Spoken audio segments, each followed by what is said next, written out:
اس آیت میں اللہ رب العزت نے وقت کے سب سے زیادہ پاک دامن عورتوں کو مخاطب فرمایا ہے۔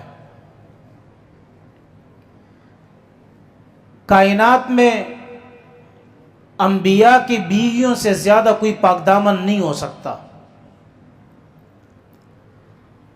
اور کائنات میں اس شخص سے زیادہ غلیظ نہیں ہو سکتا جو انبیاء کی بیوی پر الزام لگائے، کیونکہ جتنی پاک دامنی ہائی لیول پر ہوگی تو جو ان پر الزام لگائے گا وہ ہائی لیول کا کمینہ بھی ہوگا، خبیث انسان ہوگا۔ کیونکہ اہل بیت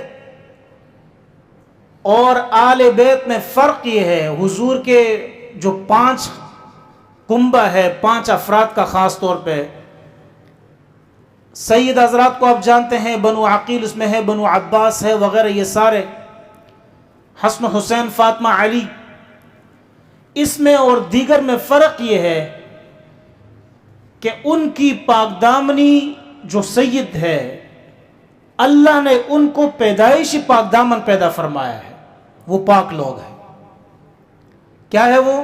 پاک لوگ ہیں۔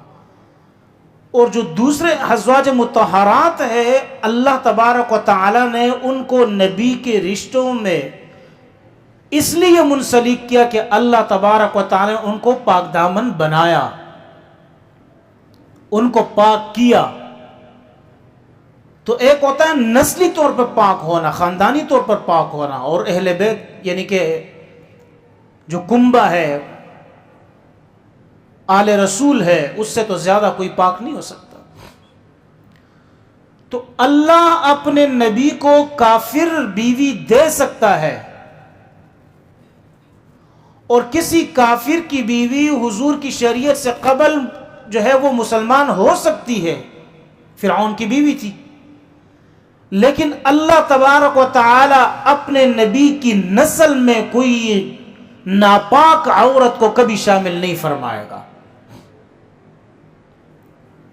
آگے جی بس میں یعنی اگر آپ نے اور ہم تو اس سوچ سے بھی ماورا ہے، اگر کوئی شخص نبی کی بیویوں پر الزام لگائے گا ناپاکی کا تو اس کا مطلب یہ ہوا کہ آنے والی نسلیں کیا ہے وہ ناپاک ہو گئی، اور اگر آپ نبی کی نسلوں کو ناپاک کہیں گے تو کائنات میں اس شخص سے بڑا ناپاک نہیں ہو سکتا جو حضور کے گھر والیوں کو ناپاک کہتے ہیں۔ یہ کلم کلہ بات ہے۔ بات سمجھ میں آ رہی ہے؟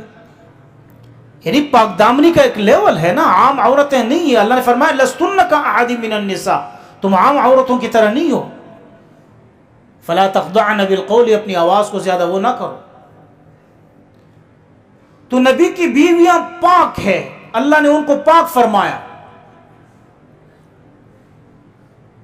لیکن اس کے باوجود اس پاک ہستیوں کی اور وہ پاک خواتین کی حیثیت سب کے سامنے واضح تھی، لیکن اللہ نے اس دور کے سب سے پاک عورتوں کو مخاطب کر کے فرمایا اپنی آواز میں لچک پیدا مت کرو۔